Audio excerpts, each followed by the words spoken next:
বিপ্লব ভাই বুঝছে না উনি মনে করছে অন্য হুজুর সিফা দিয়ে বইয়া থাকে ও বয়ার তেলে হুইতালা নেই চিন্তা কর না বইয়া থাকে পরে কইতাস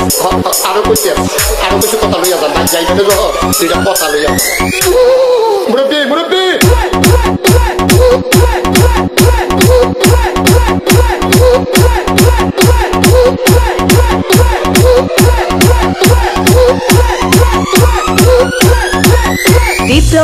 বিপ্লব প্লিজ আমাকে ক্ষমা করে দাও প্লিজ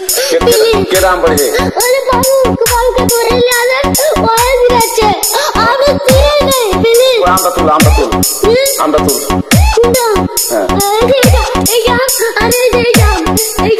যা ওরা ধীরে দিছে আমি ধীরে নেই প্লিজ দূরে দাঁড়া ওরে দাঁড়া